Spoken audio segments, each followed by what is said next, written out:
right, y'all. Welcome to the show. Coming at you on a delay from the cold and rainy yet thriving downtown metropolis of Jefferson City, Missouri. And look, I want to kick it off, first of all, with a trigger warning. Okay, again, there's a lot of stuff that might activate some people's symptoms in this episode. Specifically, there's some talk of drug use.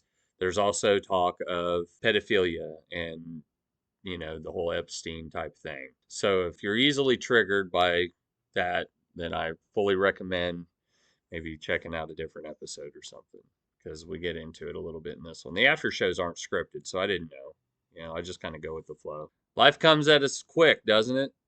It throws all we can deal with at us constantly. First of all, I've received a couple of questions. No, we still do not have a verdict. And I'm fine with that. Like, out of all the things that are on my plate, that is taking up the least amount of my time. And there's nothing I can do about it, first of all. If it was going to be guilty, it would have already been guilty.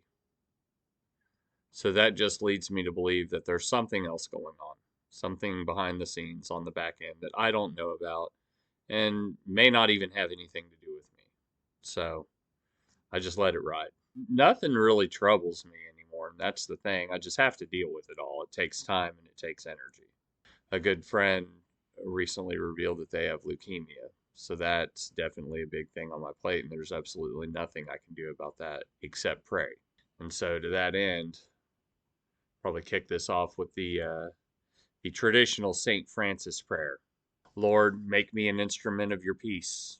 Where there is hatred, let me bring love. Where there is offense, let me bring pardon. Where there is discord, let me bring union. Where there is error, let me bring truth. Where there is doubt, let me bring faith. Where there is despair, let me bring hope. Where there is darkness, let me bring your light. Where there is sadness, let me bring joy. Lord, grant that I may seek to comfort rather than to be comforted, to understand rather than to be understood, and to love rather than to be loved. For it is in dying that one is raised to eternal life. Amen. Having to go through a whole lot of that, it's easy to slip back in our old patterns. I know for me, it becomes indicative in little behaviors like my speech and the way I address other people. I've found my fuse becoming shorter, and been in a lot of MFers and GDs and stuff like that. That is just an indicator that I need to clean some things up, and I need to focus more on the union part of things as opposed to the discord. Because there's always going to be discord. There are always going to be people that, for whatever reason, rub us the wrong way, and it's easy to point fingers at the proverbial turd in the punch bowl. But I've been that person before. It's easy to point fingers. Okay. It's easy to be a part of the discord than it is to be part of the union. And it seems like in every facet of my life here lately,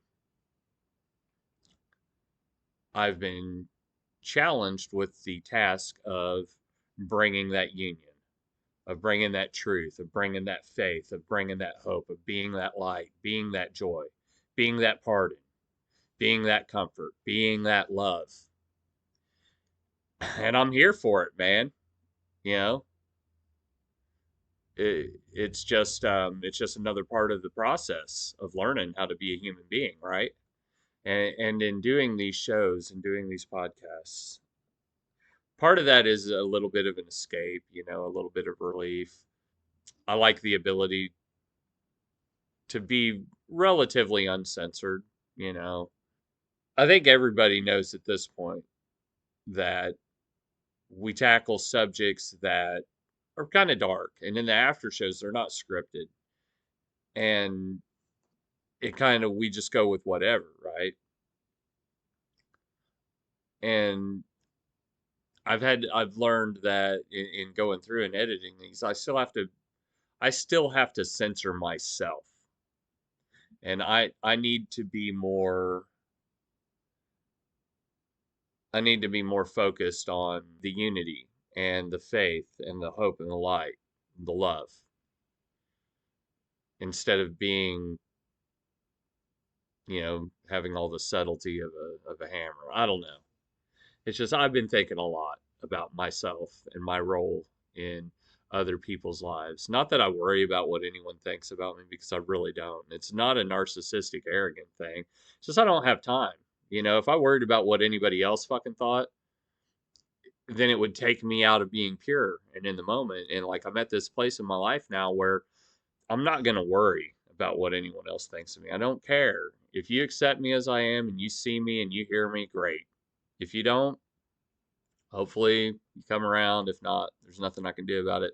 But I don't have to justify anything, and I don't feel the need to explain myself anymore. Like, it doesn't matter. What happened in the past doesn't matter. But the cool part about it is, in that process, I've kind of been able to get to a more centered place inside myself, where I don't view things through the lens of my own personal bias as much, and that I don't judge people as much out of fear. Because after what I went through, I kind of had to protect myself a little bit. And now I kind of don't have to in the same way. Like, I'm a lot stronger now, and I've grown a lot. So, I don't know. But anyway, this is the Paul Fitzgerald after show. We don't really talk much about Paul Fitzgerald. That happens quite a bit with us, as you've, probably come to understand if you've been around for a bit. And so we're not doing a stream tonight simply because we're working on the Kurt Cobain thing, and it's a lot. So we're going to probably do at least a 2-part, if not 3-parter, on Kurt Cobain. So that's going to include after shows too. So, deep breath. Here we go.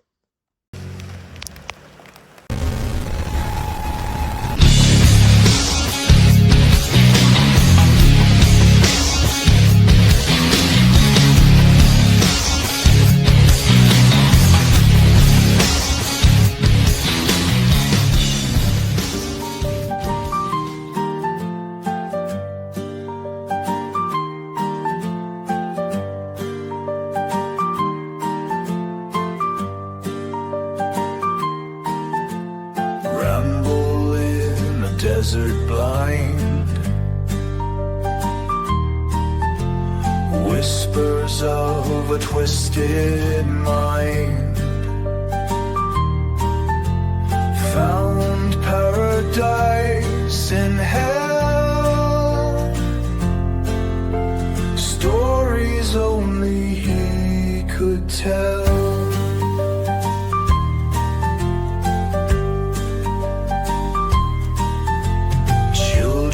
Of a broken dream, followed his unholy scheme,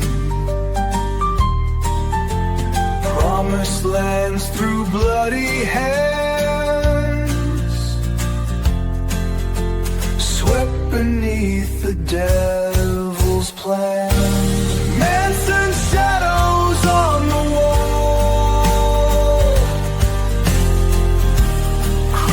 closer to the fall. Twisted preacher in the night, spreading chaos with delight.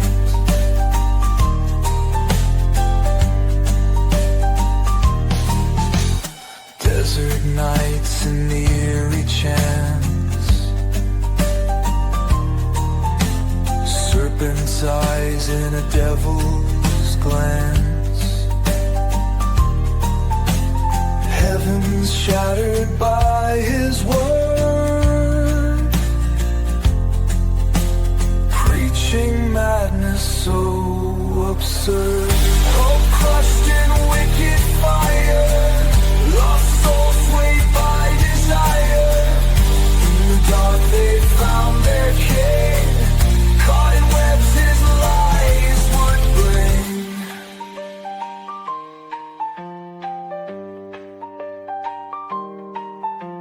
Children's laughter turns to cries. Echoes of the night's disguise. Promises of pain and chains left them wandering insane.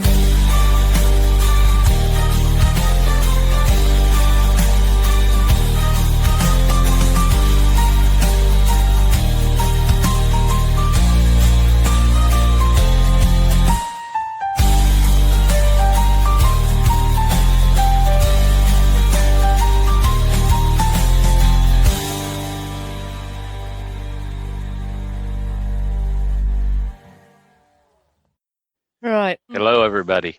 So yeah, I can't type in the chat right now because it comes up as True Crime and Moonshine because I'm in the StreamYard thing. Just so you know, the person that said Cleveland Rocks was me and not Nancy. All right, yeah. Fucking Yeah.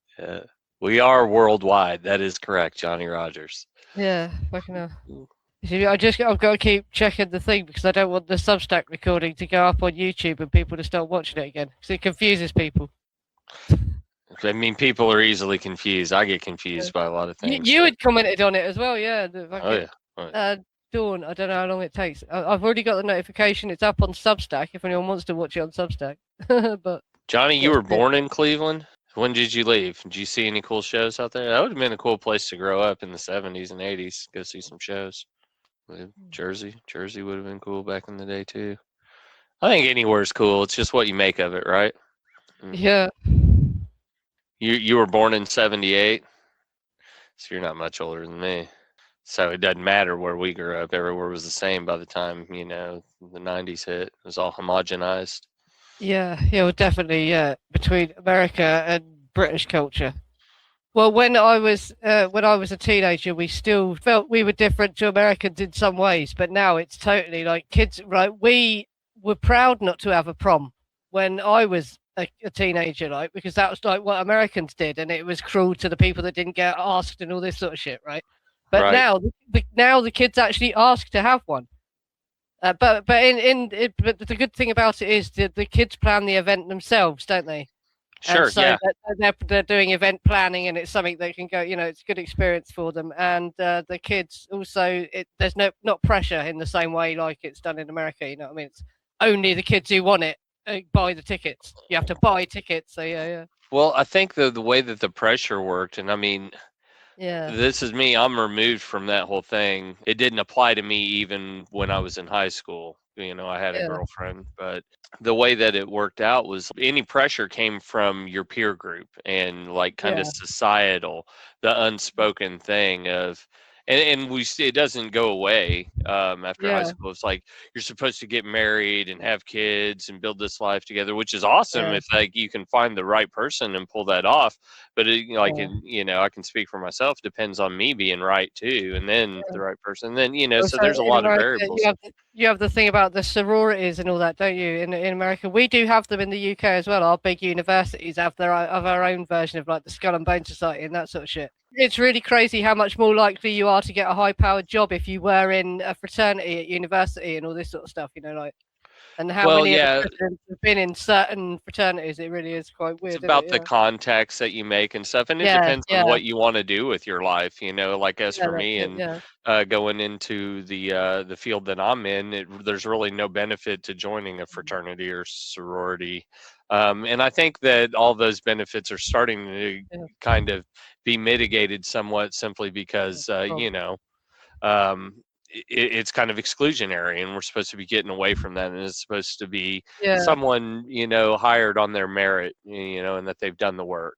Kind of thing. Greg Kelly, have you ever looked into Charlie's time in Mexico? I'd love to know what went down. As he hints, he did some real shit down there. Thank you for all your work.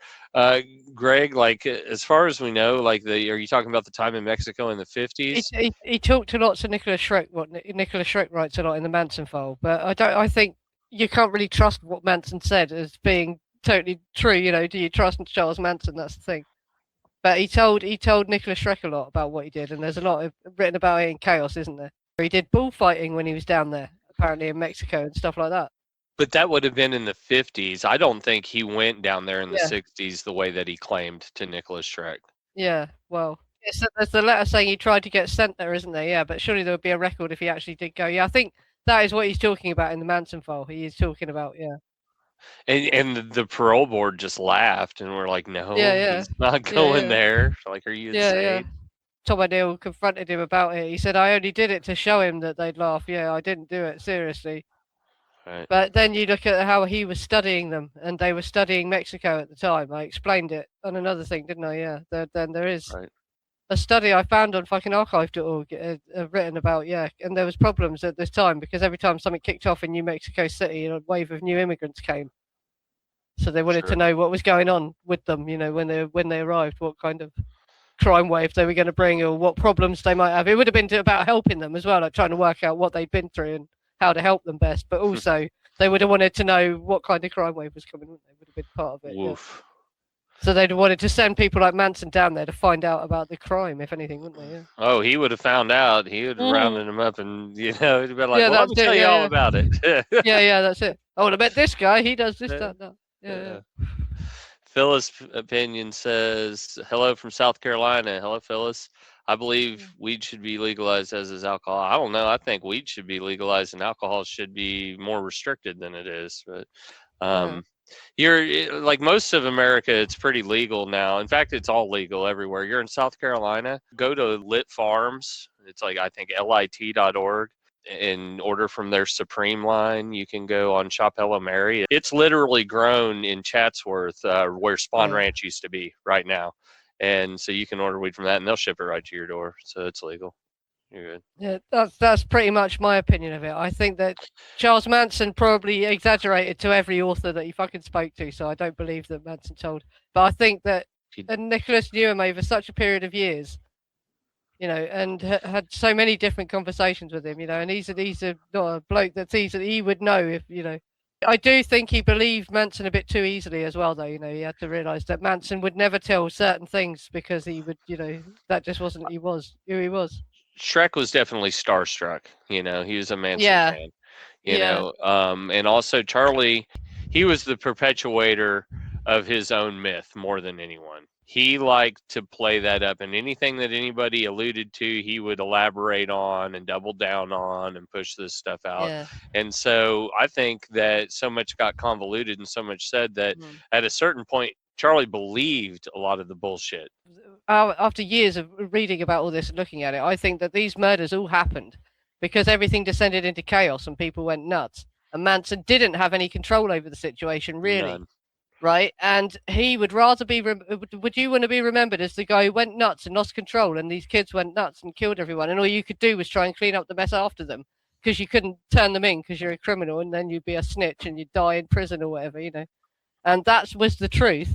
And so he would rather be remembered as the guy that brainwashed these girls to go and do this shit, you know what I mean, than this criminal mastermind, than this guy who went nuts and lost control of everything. And well, if you got to spend the rest of your life in prison, you know, like what would you rather be remembered as? The guy who fucking hypnotized these women and made them go and kill for you, or the guy who just fucking totally lost control of everything and didn't know what the fuck was going on in the end?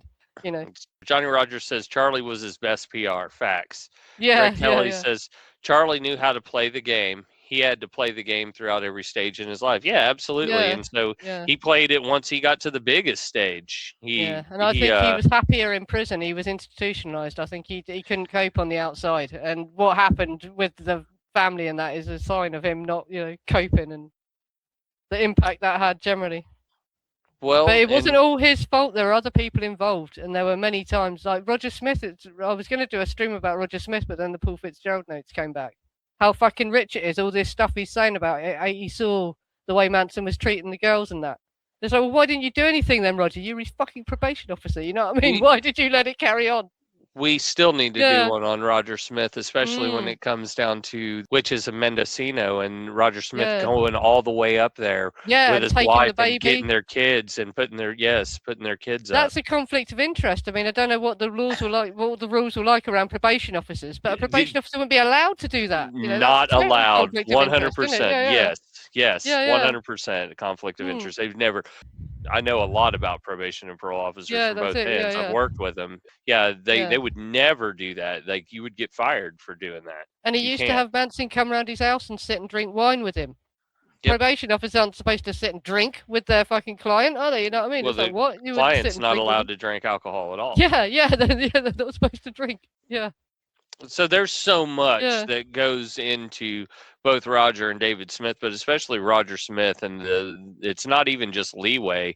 It's like turning his head and looking the other way and malfeasance at a certain point. So that's where the MK Ultra angle comes in. It's not Yeah. because, well, it's one, because of all the acid that they had out there. Where was Two, that coming from? Yeah. Manson was accused of statutory rape, of possession of marijuana, of Yeah. absconding, of Obstructing them when they were trying to take Ruth Ann Morehouse back as well. Not only correct did he obstructing the abduct Ruth police. Ann Morehouse, he tried to stop them taking her back. Yep. And they still let him go. They still Yep. didn't. Yeah. And then he was arrested in a raid at Spawn Ranch for stolen cars when they knew that the Tate LaBianca murders were most likely on the scene, and he got released again. Yeah. While he And was on probation. I've seen a quote from one of the police officers saying they were told to back off of the ranch, basically. Yeah. They were told to stand down, and it was never explained why. It was just orders from above. After all that effort they put into the raid.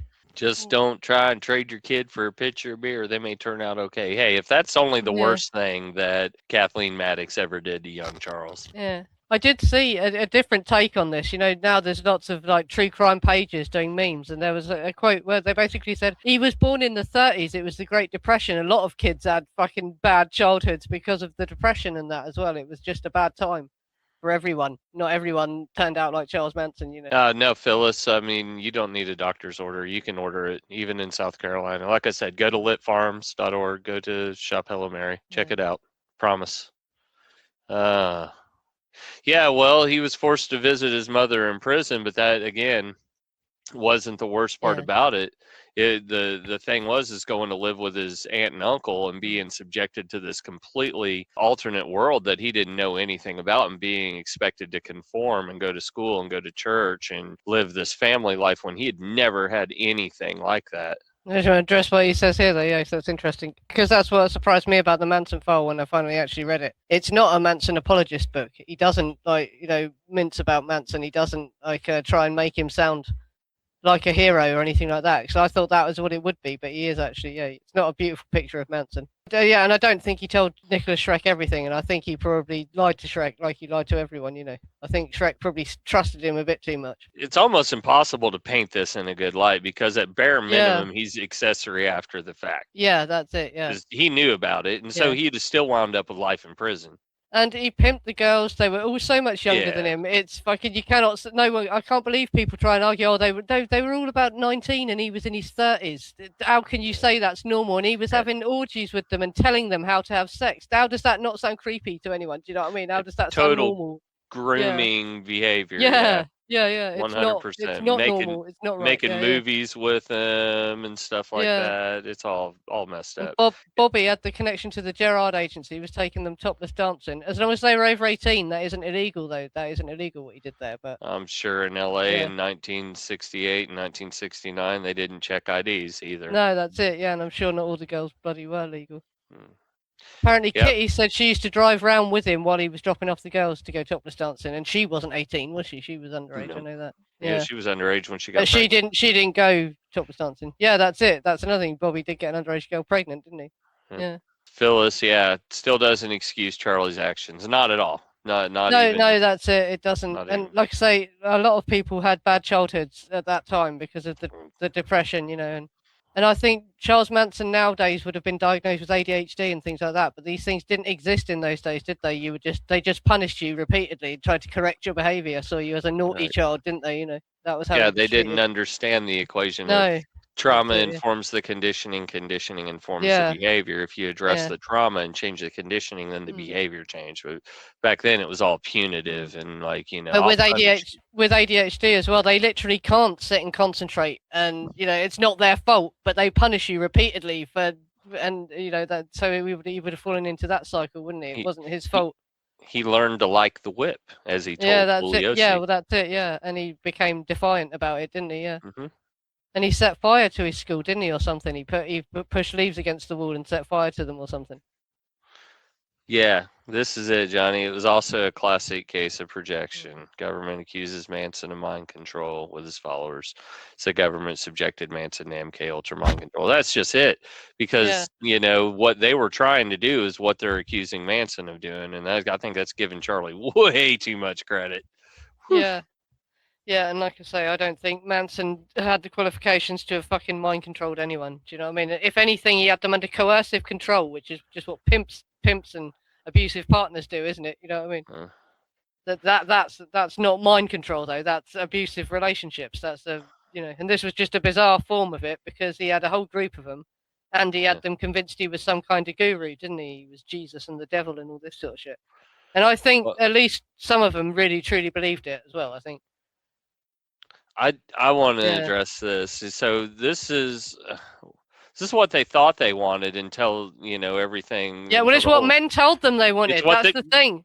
They Thank told you. men. Yeah, they told men. And also, suddenly it was like, oh, you're uptight if you don't want to have sex with me, even though I only met you 10 minutes ago. What, are you hung up or something? Right, Don't you the want to make love? The They made only, up the word make love, right? the To only emotionally way- blackmail you into doing the it. To only yeah. way this was feasible is if the Yeah. men allowed it, because see, the men set that level of Yeah. accountability, and Yeah. so it's because the men Yeah. perpetuated it and helped facilitate that, and gave them the platform to do that, and was like, oh, well, it's what they want. Well, they were a bunch of fucking 19-year-old little girls, bro. Yeah, yeah. Like, Why did he said- target girls that were so young, not women like closer to his age or who were a bit Yeah. older and could, be accountable and be the type of person that they need, and not what manipulate them for your own gain. That's the whole Yeah. thing. Each individual person has to set that level of accountability, because you can see how it falls into this group think and herd mentality if everybody gets around and is like, well, I want to do this and I want to do that. Well, what you want really shouldn't matter. It's what needs to Yeah. happen. Yeah. So no, Phyllis, I don't think anyone's born like that. I think a lot of that had to do with his unprocessed trauma. No one's born bad. Bad people aren't born. Like they don't even really exist. There is no good or bad, and I've touched on this before. Well, there have been cases, haven't there? Though there have been cases where a child's been born, and there's a film called "We've Got to Talk About Kevin." That is fiction, but there are children that are really born and just that they didn't have any abuse. They come from a perfectly nice family, but for some reason they just have no empathy. They're just born a psychopath for some reason. It's very rare, but it can happen. Yeah, it's hard for me to say. Well, they Yeah. didn't have any abuse. Well, Yeah. that we know about. Yeah, but no, there are cases where it's like literally they had a perfect home. There was nothing wrong with their home life, But and their see, other kids are not. So in my instance, my Yeah. parents didn't know about some of the abuse that I was subjected to. Yeah. Okay, so if anybody Yeah, but no, had we're talking asked, about when they're babies, when they're Sure. like when they're really young, before they're you're talking about when you're older. I aren't was you? like This is 2, when- 3 when years when they're old. children, yeah. 2, 3 Yeah. years old, stuff like that. Yeah, The They Bad showed- Seed with Yeah. Rhoda. I was going to mention that. The Bad Seed, what a great movie about nature versus nurture. Yeah. But again, there has to be something that triggers that. Like you can Yeah. have it in you. It's kind of as similar as addiction. Like we can carry these genes, but really it's like the clash of the genetics with the environment, with Yeah. the opportunity. All three of those things have to commingle in this perfect storm. That some individuals are born twisted. I don't want to Yeah. believe that. I want to believe that everybody's worth saving, that everybody can be saved, that everyone has a chance. We have to talk. Never have I hated a fictional character so much. Schizophrenia is not just bad luck. Schizophrenia is one of the few that's actually genetically handed down. Schizoaffective and schizophrenic disorders actually genetic. In that instance, they can be handed down by your DNA, by your genetic code. Yeah. No, Rhoda wasn't adopted. It was her mom that was adopted. Her mom was Bessie Danker's daughter. Rhoda's mom was born to the serial killer. And so Rhoda was born completely independent. So Rhoda's mom didn't even know that Bessie Danker was her mom.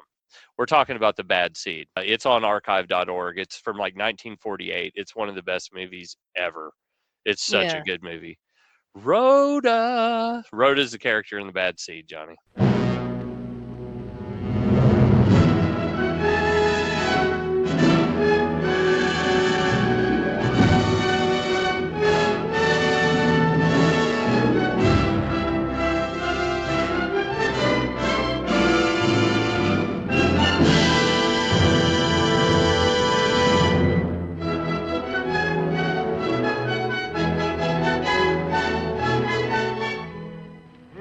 she might get kind of lonesome when that soldier boy of hers gone. I wish she were mine. Every time I look at her, I wish I had just such a little girl. This has been a terrible tragedy for Mrs. Daigle, as she's lost her only child. That know-it-all Monica Breed, love.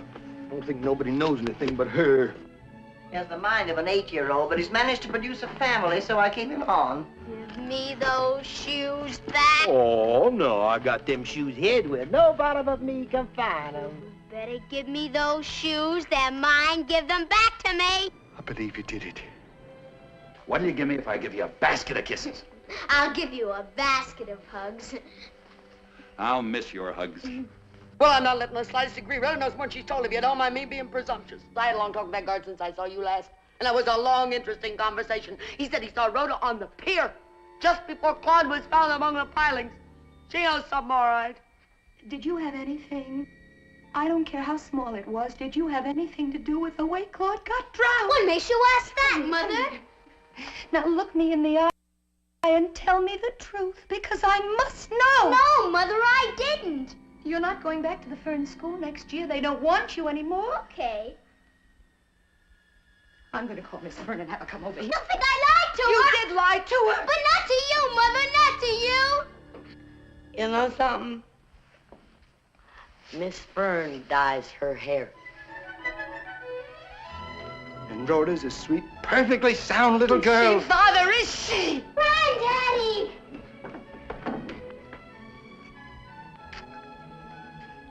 Next to Daddy, you lift me up best.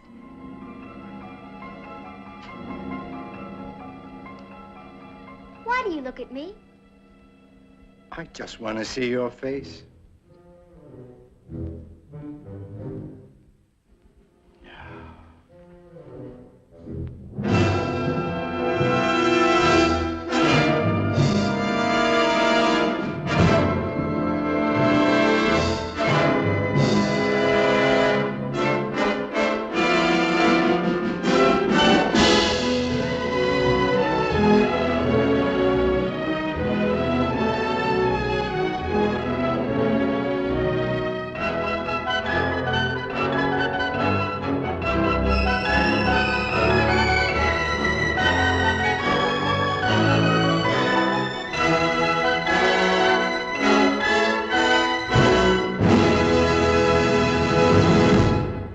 It's about nature versus nurture. Yeah, well, killer.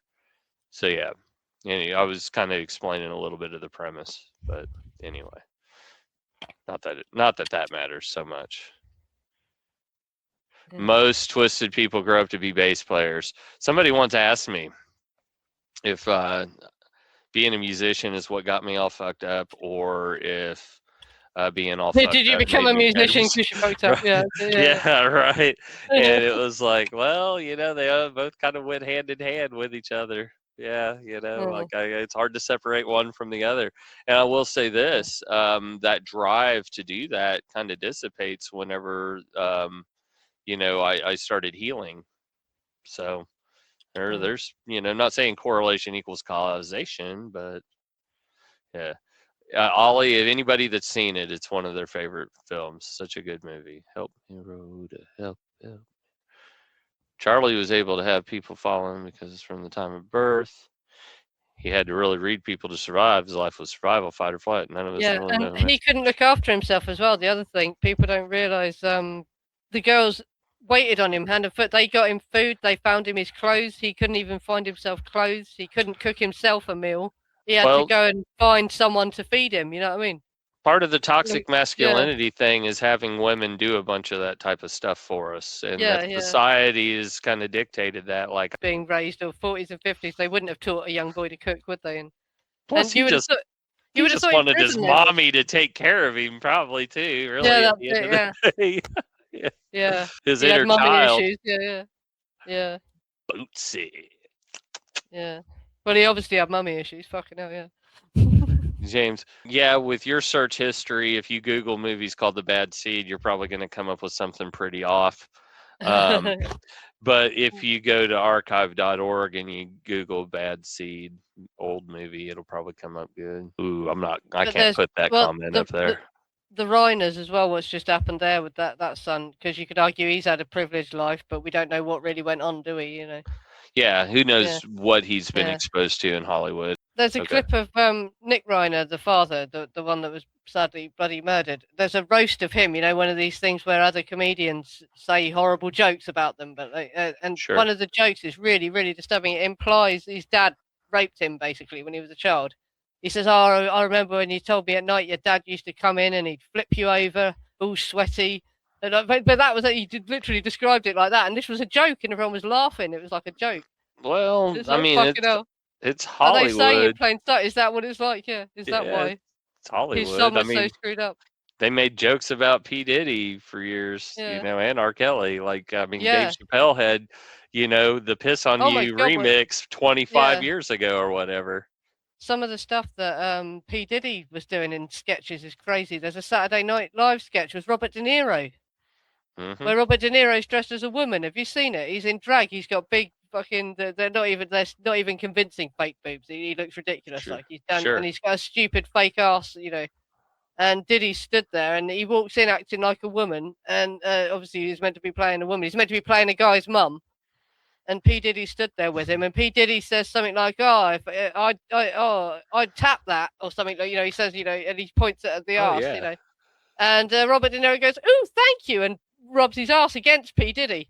And the person that's meant to be playing his son stood there going, "Oh," like that. That's shocked, you know. Like, it's really funny, but it's like, what the fuck? And then knowing what we know about P. Diddy now. P. Diddy get him to the Greek where he's like, "Oh yeah, I'm mind fucking." Oh you my right God, now. yeah, they're Fucking you in chasing my him down the mind." corridor. Oh Yeah. God. Oh yeah. Yeah. Doesn't Like, hit well, oh, does it? And Russell Brand. I've Yeah, got to try and find that now. That sketch I was telling you about. Oh yeah. And No, see, like I all can that test, stuff. But I then can you test if also look StreamYard will play the sound as well. and What was it? P. Diddy and Robert De Niro Saturday Night Live.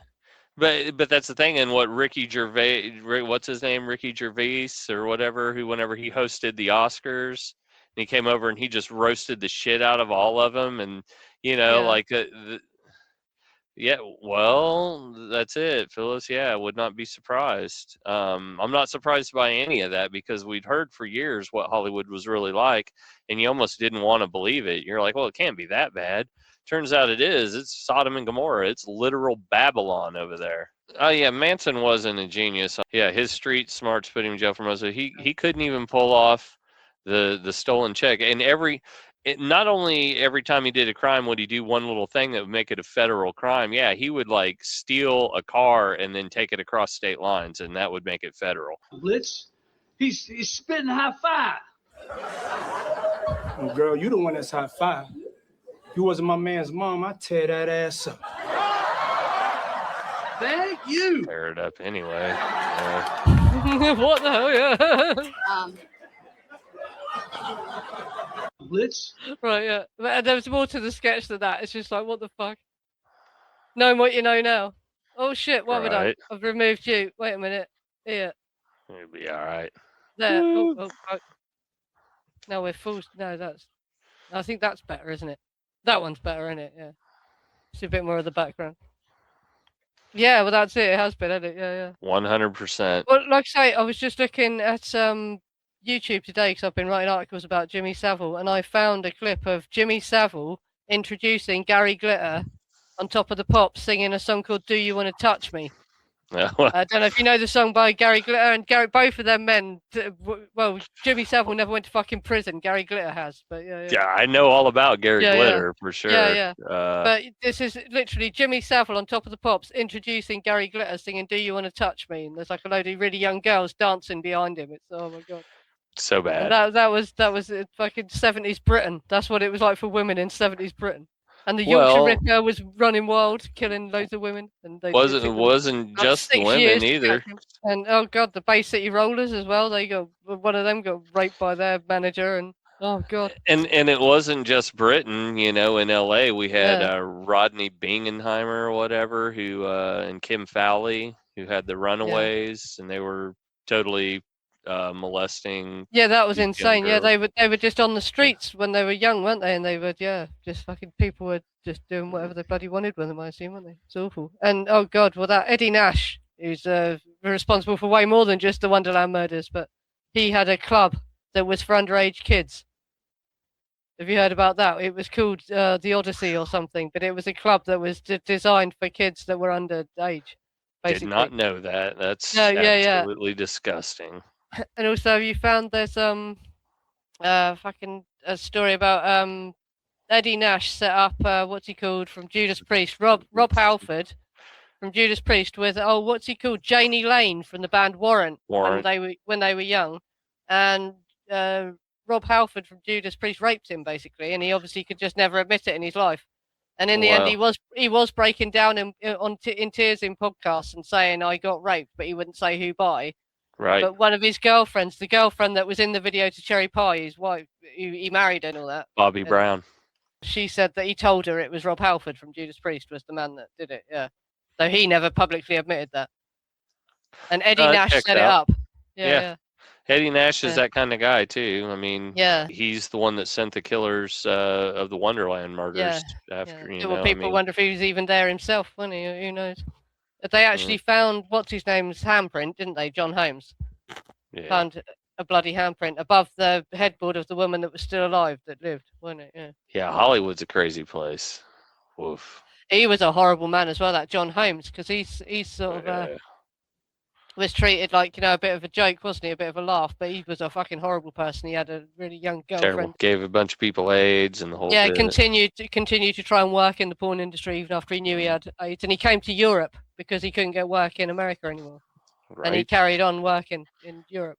Well, and that's part of the thing, Greg, that blows the helter-skelter narrative to shit is Charlie wasn't a genius, but he wasn't a failed musician either. Yeah, people like Neil Young, the Wilson brothers, many others. He had their ear. Neil Young pitched him to Mo Austin. Terry Melcher was wanting to be involved. Like, yeah, he was not a failure by any means. And if he didn't have genius this podcast, we would be talking about Otis Toole. You mean Henry Lee Lucas's sidekick? We can talk about him too. Like, I mean, nothing's off limits, right? It's all good. I ain't mad. He wasn't James Watson. That's the fucking worst thing. He had loads of hits over here. He was a big deal. He was a big deal over here. The thing is that they still play that one hit that you're thinking of, the Rock and Roll Part 2, at stadiums across the world, in football, soccer, baseball, basketball. Yeah, in countries where people don't know who he is, probably. Yeah, I mean, they still play it, I think. Yeah. Gary Glitter at the Liverpool Empire Theatre. And it was really sad for his band as well, because the band were really good. They actually played really well. If you listen to the music, they were a really good band. It fucking obviously totally wrecked them. They can never tour. You can't tour. Well, I think he has tried to tour. The Glitter Band have tried to tour. But I doubt they have much success, you know what I mean? But without it ain't Gary, their fault, is it? Yeah. I would be having said that, they must have known what he was doing, though, mustn't they? Having all these groupies in his room. And on top of that, it's like all the promoters would probably be like, look, guys, I know that you guys want to come out and play still. And change the name, maybe, yeah. Yeah, we can't book you as a former band of Gary Glitter because nobody's going to want to come and nobody's going to bring their kids. Yeah, that's it. Fucking hell. Yeah. He played Ride Arena, didn't he? I think. Even that would have been in the 90s, because I can remember that happening when he played the arena. That was before he got arrested he went to prison for child pornography on his computer the first time. Oh, yeah, he got arrested once, got out, and then he got arrested on a bunch of other stuff, didn't he? Yeah, and then when he finally got arrested for, the historic sexual abuse, because we don't have statute of limitations over here. They can prosecute you for something you did like 30, 40 years ago, so they got him for several women that he did in the 70s, basically, yeah. And he went to prison and he got out, but he got caught trying to access the dark web, so he got sent back to prison. He's back in prison now. Didn't he get help? I mean, here in I know in Missouri they call it the MOSOP program, which is the Missouri Sexual Offenders Program. So they stick you in there and they make you go to these classes and look at all this stuff and deal with all your unprocessed trauma. And then, you can't control his sick compulsion.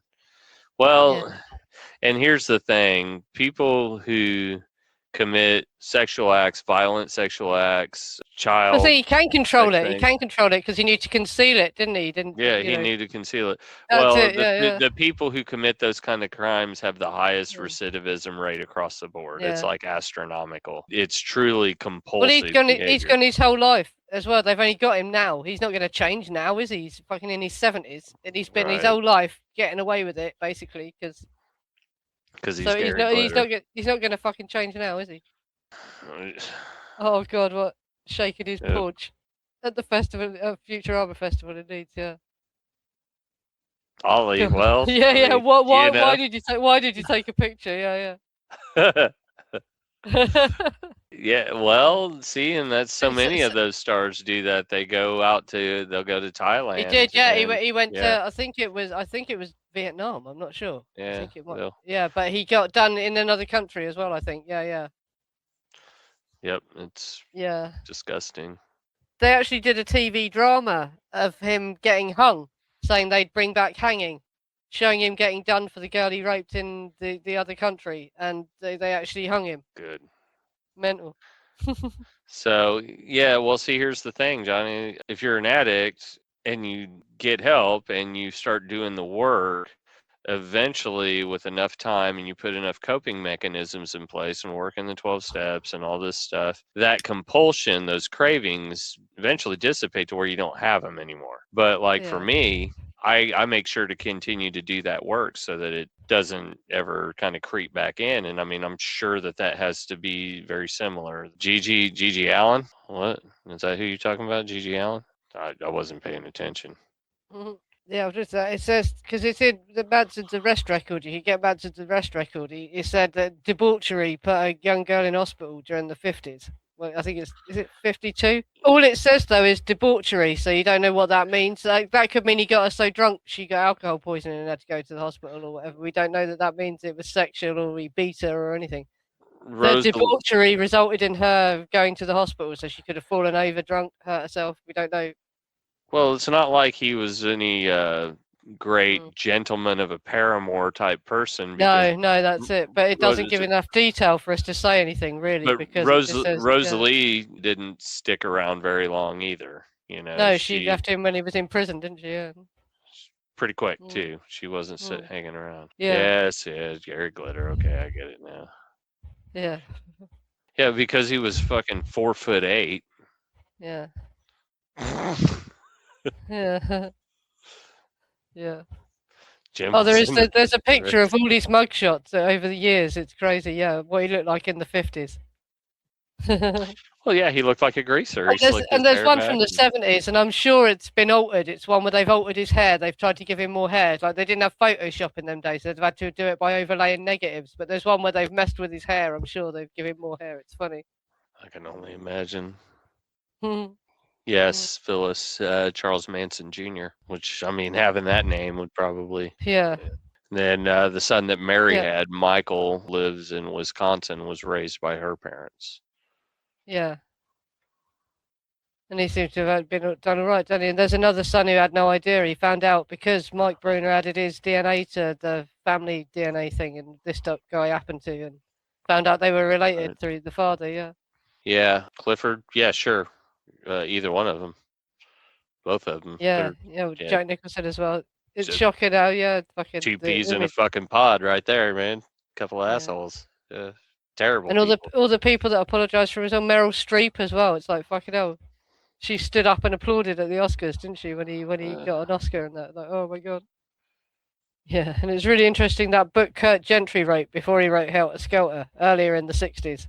There's a whole bit about that other guy, the other cult leader, Vito, whatever he was called or whatever. Yeah. Vito Polakis. Yeah, the other guy who put himself on the cross and that. Charles Manson North. I'm getting his name wrong. Yeah, the name of the guy. Vito Polakis. No, that's the dancer, mate, in it. No, that was the guy that predates Manson. I can't remember what he was called. Vishnu something, or what was he called? But Kurt Gentry wrote extensively about him just before he got involved in writing Helter Skelter. Like 67, this novel was published. It's a novel about America, the San Andreas fault going, and so California falls, and the impact that would have on the world if California fell into the San Andreas fault, basically. Yeah, Phyllis, you don't want to know about any of these. Probably better not to know. I mean, you were talking about Roman, Jack Nicholson, or Meryl Streep. Yeah, it's all bad. It's all bad. No, Meryl Streep is stuck up for Roman Polanski was what I was getting at. There's footage of her when he won an Oscar and he couldn't collect it because obviously he's not allowed back into America, is he? For rape, for baby rape, for raping that's a it, 'cause he go to 13-year-old and prison. giving her Yeah, that's drugs. it. Yeah, he'll go to prison. So they're And Meryl applauding Streep stood up and gave him a round of applause. standing ovation. He's so oppressed. Yeah. Yeah. What Manson Morrison question? Oh, what Michelle Phillips has written a book, actually. Fucking hell, that'll be interesting. Yeah. Mm-hmm. But man, she doesn't strike me as somebody that's willing to dig and dish out any dirt. But everyone, he was another one everyone had to thank and kiss his ass at the Oscar speeches, wasn't it? It's another one that's really disturbing. When they show you the clips of everyone saying thank you, Harvey Weinstein. Right. And even people being told to go back because they forgot to thank Harvey Weinstein and stuff like that, yeah. Well, see, and this is just it. So the whole thing about framing him and placing him in the forefront of this was to point the finger at the counterculture and guys that look like them to discredit the hippie movement and to discredit the leftists. And if there was any sort of commune at all that you wanted to join, people say, watch, it's not a Charles Manson cult. You know, it became, didn't it? Yeah. Right. Don't let your kids hang out with gurus and eat acid and listen to fucking Beatles, or else they'll go crazy and kill each other. Yeah, they'll go crazy and kill you and kill you. Yeah, right. And your neighbors. Yeah. Everybody. You know, you just never know what'll happen. And so the government was playing both sides of it. They were going out and sending the Grateful Dead out and doing the MK Ultra thing, distributing the acid, distributing the acid, and then doing the scare tactic on the other end and feeding people's fear. Because and letting the Brotherhood of Eternal Love do it for so long, and then finally having to crack down on them. But they did. And Timothy Leary was at it for a long time, wasn't he? Before they finally busted him and sent him to prison. Because you were aware, James. Let me tell you, hippies are scary, and that's what you were picking up on. Okay. Yeah.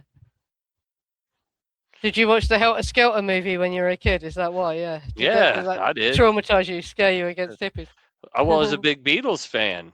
And so, like, when I found out about Charles Manson, I was like, what? This guy controlled people to kill people because of my favorite Beatles record? What the fuck? You know? Even as a kid, it didn't check out, but I had to learn more about it. And then my aunt and uncle had the Helter Skelter book. So I read it, and TBS showed Helter Skelter on the late night movie, and so I stayed up and taped it on 4-hour VHS tape, and had to hit pause in between all the commercials and stuff. It was an edited version of the movie, but I didn't care, and I thought that was the final word on it and that it was all true. Yeah, it doesn't even make sense. Yeah. Well, I still get comments where people are appalled that we're even questioning it still. People still say, no, well, this is what it said at the trial, so this must be what's true. Yeah, this is what they said. Yeah. No, here's your fucking sign. And people don't get why they lied as well, why they lied in court, is because they were told by the lawyers if they told this story, they'd only get 12 years. They get 12 years to life. They wouldn't get the death penalty. Wouldn't have got the death penalty, and then they wouldn't have been able to repeal the death penalty in California. Yeah. So, you know, like there's so much more at play than just this case. Yeah, and it's a political thing as well. They've used this and it's the ultimate, because it's a wedge issue. Violent crime is a wedge issue. It's a big thing to distract you with, to talk about how terrible this was. That these rich white people got murdered, basically. What did we hear about for the past 5 fucking years with Gavin Newsom, with Leslie Van Houten and getting out? And it's like, well, you think Newsom's gonna let him out? Blah, blah, blah, blah, blah, blah, blah. It's still this big old. And he stopped Krenwinkel. He said no to Krenwinkel, hasn't he? He stopped Krenwinkel, and because Leslie got out on appeal when he said no. Nobody said you're dumb for asking about Manson and Morrison. I asked about it, like they knew each other. Nobody said you're dumb, bro. Calm down. Nobody. No. I mean, we know that Morrison knew the girls, and most likely knew Manson. And apparently it is written in books. The other members of the Doors have confirmed that Manson used to show up when they were recording. They remember seeing Manson around. Yeah, he did know Manson. Yeah, but and I did a stream about Neil Young as well, because Neil Young, there's interviews with him talking, and there's what he says in 2 books that I covered as well. Neil Young talked about Manson quite a lot. And Oh, Neil, yeah. Neil Young apparently made a film I've got to find as well. You told me about that. I hadn't heard Human about Highway. that. Human Yeah, Highway. and it was Dennis Hopper. Dennis yeah, and Hopper, oh my all god, yeah, I've coked got out. to. Yeah, I've got to find that. All coked out. That's a good one. And That's then insane. the song "Revolution Blues" is actually about Yeah. the Manson family. Yeah, it's about the Manson murders, isn't it? And the rest of the band didn't like playing it because it had bad juju. David Crosby didn't want to play it. didn't want to play it. Yeah.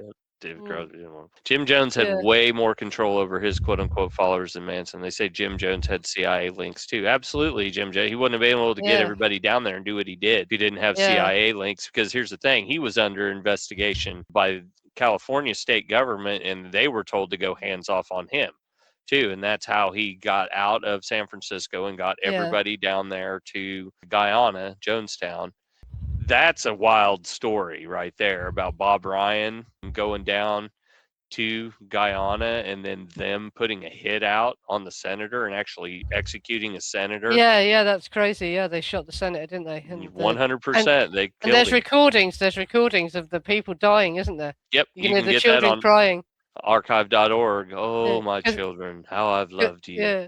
But he told them that it wouldn't hurt the children, that the drugs would knock them out. But the cyanide worked before the sedatives, so they were in agony, weren't they? As they were drinking it, all dying. You can hear. And the ones that ran off, there were people that ran off, and they were sending people with guns to chase the ones that ran away. There were a few people that got away, though, aren't there? Yeah, a few people got away, and then they had their headquarters that was actually in Georgetown, and there was a girl there who got the call that they were supposed to kill themselves in the house. So her and her daughter killed themselves, and one of the girls actually got away from the house. So there was some far-ranging repercussions of stuff going on there. But yeah, that was definitely a CIA hit. And was that some kind of experiment? Were they studying them and it went rogue or whatever? Yeah.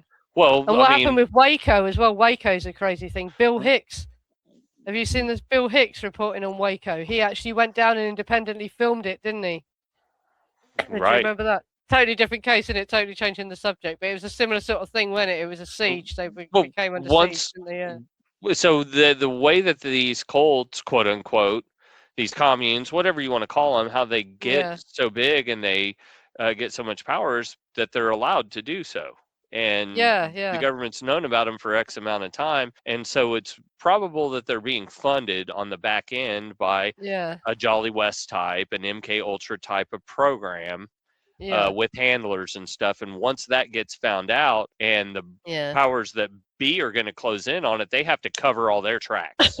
And there's someone called the Children of God as well. That's a weird one. The Children of God. Children of God. Jeremy Spencer from Fleetwood Mac actually left Fleetwood Mac and went and joined them.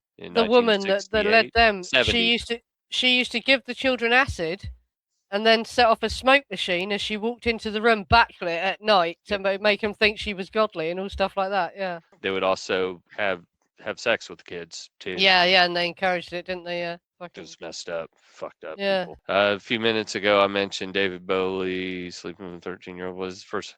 I mean, I don't know what else there is to say about it. His wife knew. Angie Bowie. No, the girl is are you sure you don't miss? It was fucking Laurie Maddox. He took Laurie Maddox's virginity. That's a girl. Laurie Maddox too. Her she was with Bowie and Jimmy Page too. But Bowie was equal opportunity with his underage. But I've never heard of him sleeping with boys. No, I've never heard that. I've heard about girls, but not boys. That's the thing. That's the big con about. Heard about him with Mick Jagger too. But that's not fucking true, really. Either. That's just a fucking stupid thing from Angie Bowie, isn't it? She said a lot of things. That's all I'm gonna say. Okay, how's that, Ollie? Angie Bowie has a lot of stories. So yeah. All right, I'll meet you in the middle with this one. Yeah.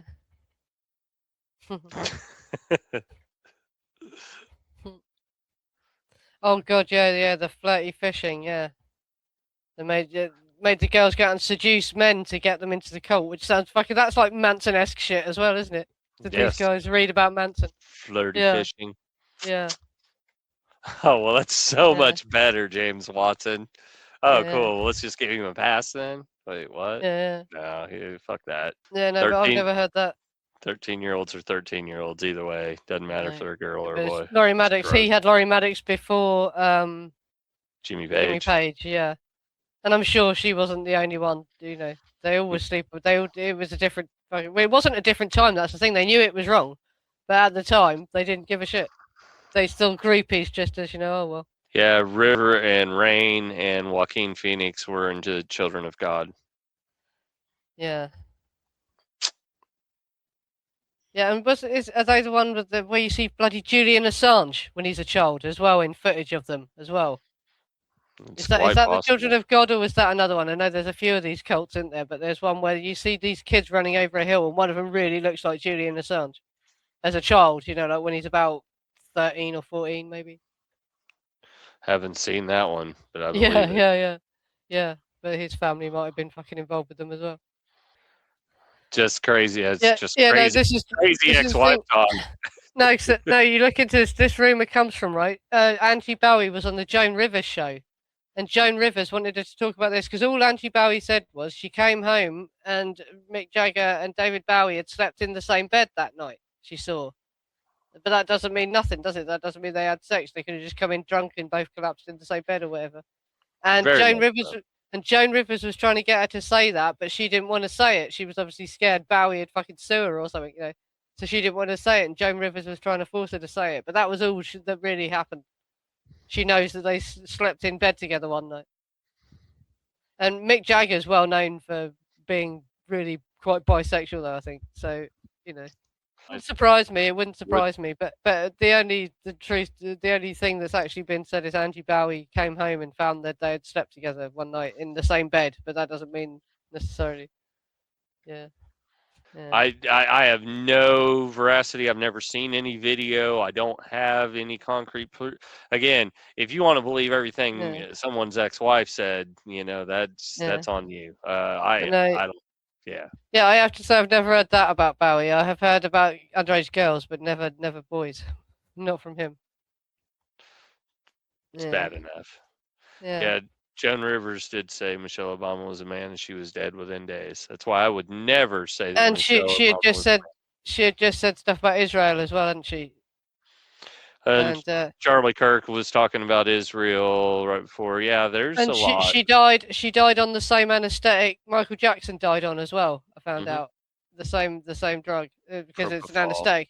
Yeah, and he shouldn't have been being given it at home. You're supposed to be being monitored by an anaesthetist while you're on it. The doctor shouldn't have been injecting him with it at home. Yeah, that's not an at-home drug. No, it's not a sleeping drug. It's a fucking surgical anesthetic. Yeah. Correct. Which if you're looking for like weird ritualistic connections, like fucking Joan Rivers and Michael Jackson, the same drug killed them. Yeah. Yeah, what Johnny? What streaming platform was that available on? You're in America, aren't you? I'm in America. What is it Netflix or Amazon? I wouldn't mind checking that out. I mean, oh wait, where to go? It's on YouTube, I think you're saying. It's on YouTube. It's a leap from there, but we've already established that David Bowie was banging Lori Maddox when she was 13. So yeah. I mean, it's not a stretch at all. It's not like we're telling tales out of school about the guy. Yeah. I know for some people, for some people it might make a difference, I guess. But either way, I mean, to me, it's like if you're sleeping with kids, you're sleeping with kids. Yeah. Gross either way. Yeah. Clut killer? What's it? Cult killer. Yeah. Got it. And he wears the trousers. Well, we've been going nearly an hour now anyway on this after show, so cool. Want to have a look at some YouTube videos and whatever. Oh, I've got to check if that recording's up actually. Wait a sec. Clear some of those out. Yeah, make sure that people aren't watching it. And it takes views away from the. Yeah, that's a weird song as well. Debatable who they're actually singing about. And people read too much into it as well. They could have just been writing random shit, and that's a name that fits. It's a 2-syllable woman's name. Right. I mean, Mick Jagger might assumes he wrote it about. Yeah. He might have had a thing for Angela Bowie. I mean, Layla is about George Harrison's wife. Yeah. Yeah, he did that whole album, didn't he? Yeah. To try and seduce her. And initially she walked out as well. Yeah, she wasn't trying to have it, but I mean, looking at the lifestyle that Eric Clapton was living at the time, it's hard to blame her. It's creepy how much he pursued her when she said no, looking at it from a modern lens. At the time, it was treated like, oh, love and romance or whatever, but it's actually dead creepy. The amount of time she said, no, I'm happy with George Harrison. I don't want to be with you. And he still pushed her and pushed her. Eventually, he was saying, I'll kill myself if you don't. She wasn't happy with George Harrison, but Eric Clapton... No, she said he was cold, because he is quite a cold, sour-faced He was bloke, cold, and he cheated on her and did a lot of drugs and all that. But see, the thing, he cheated on her with Ringo Starr's wife, apparently, didn't he? Absolutely, yeah, with everyone. But the thing was, that would have been like jumping from the frying pan right into the fire with Eric Clapton, because he was doing cocaine and heroin and sleeping with and other alcohol as well. He was really bad alcoholic. That really was bad alcoholic. Problem, She's like, well, what would be the difference? Yeah. You know, like you would need to clean up XXX, and it wasn't until he quit doing heroin and was like no longer an active heroin addict that she wound up getting with him. And she married him in like 77, 79, some shit like that, but they wound up breaking up anyway. Because and George Harrison was at the wedding. He played at their wedding, so they all were friends still. It didn't like ruin their friendship. It was they called themselves husbands-in-law. Yeah. I ain't mad at him. Crazy. Y'all, it's been real. It's been good. I gave Mark the flipper. Shit. Yeah, this has been going an hour and 2 minutes now, so I'll end this show. We've been going on for ages. Thanks for coming, though, guys. Like I say, Wednesday night, what I'm going to do is just a read through of all the articles I've written about Savile, rather than doing slides. And I'll just discuss it generally more. So I don't talk about anything that's to do with the UK. And it is relevant. People say, "Oh, why talk about these historic things when there's things going on now?" But it's the fucking playbook for the past of like this is how they got away with it in the past. Look at what they're doing now. Look at what is coming out in these Epstein files now.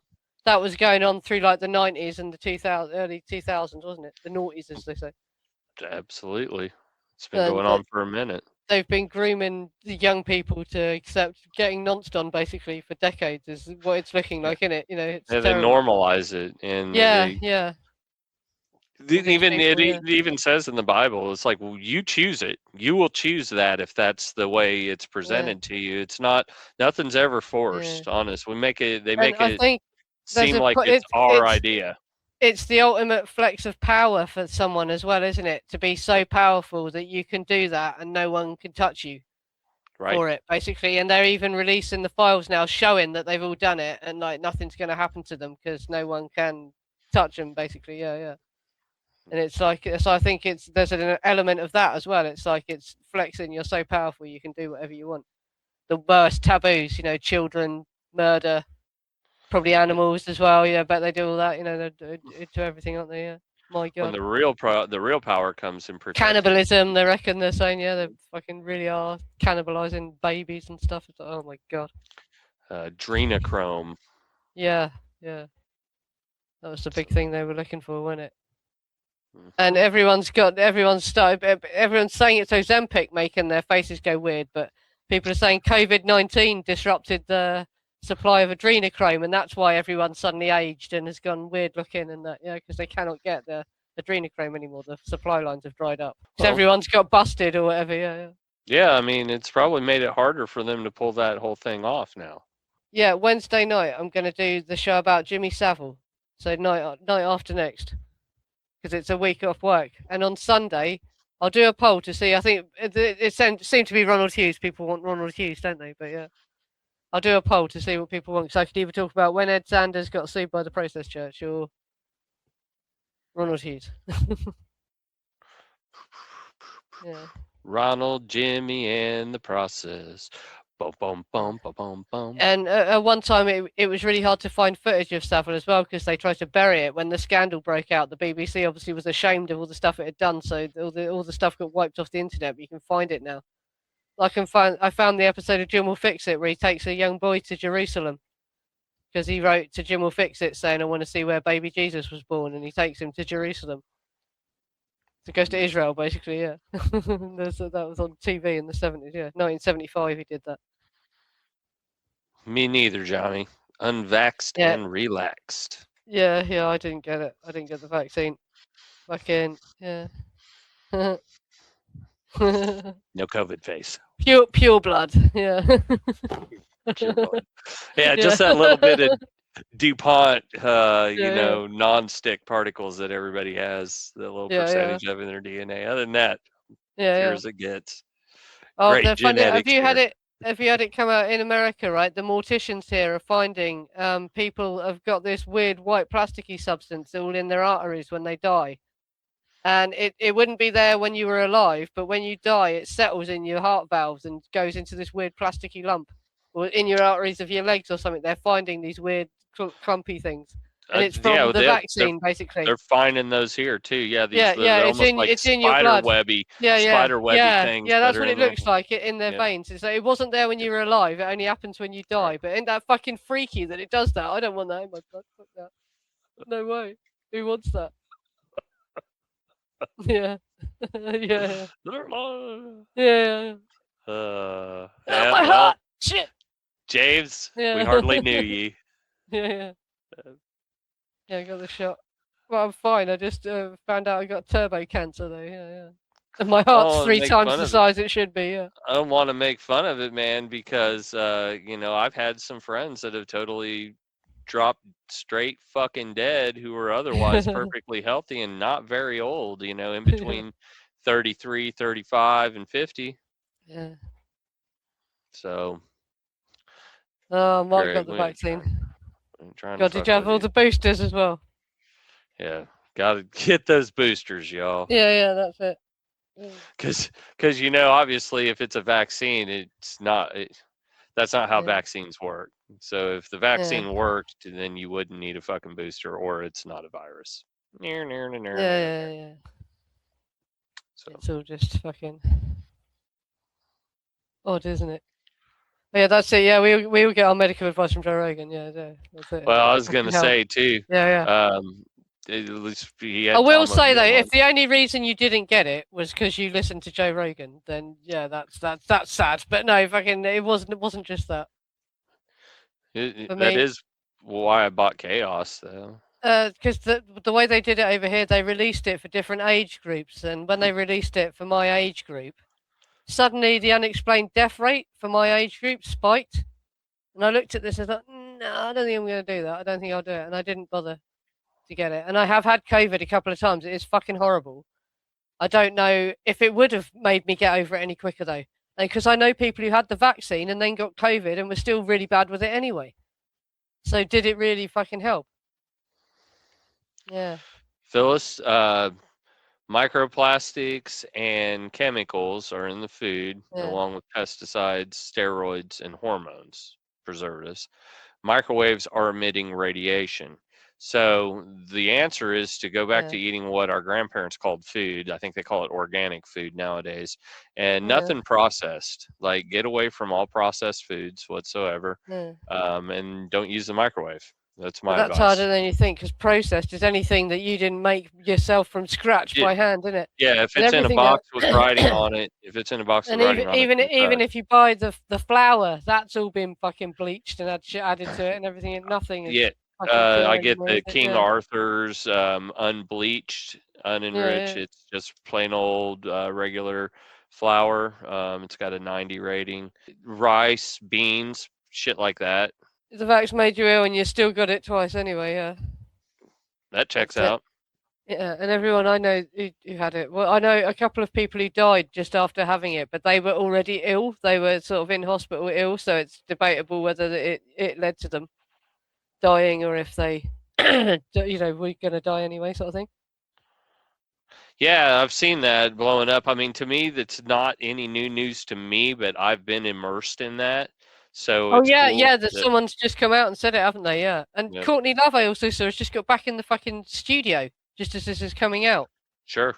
That she's published pictures on Instagram of herself in a recording studio, so she's gone back into the studio.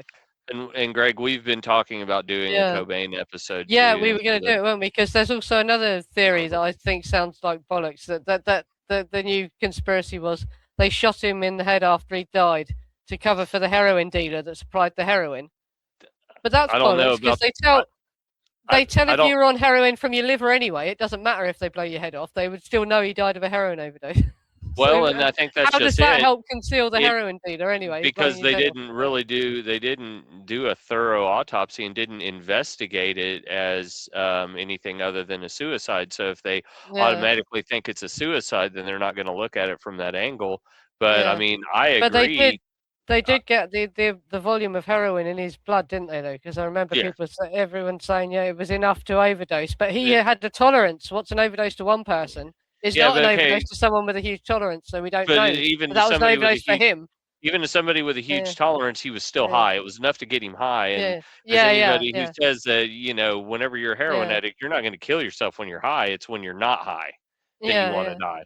So like that don't check out that he would be that high and immediately shoot himself.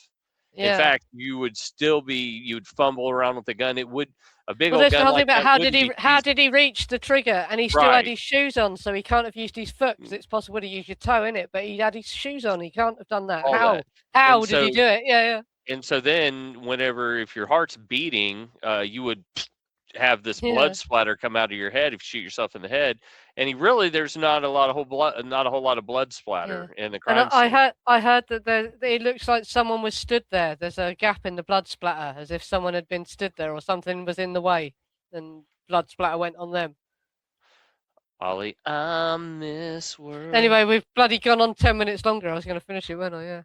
Yeah. We'll have to do the Kurt Cobain show soon, though. We'll talk about it. Yeah, now this has come out. It's the perfect time to do it, innit, actually. I'll try and find as much information about it as I can, and we'll talk about it. We'll get that together. Yeah, I'll see you later, guys. Anyway, thank you for coming. And Wednesday night, like I say, I'm going to do the Jimmy Savile stream. So, yeah. Thank you. See you tomorrow. Oh, well, Wednesday. Yeah. See you later.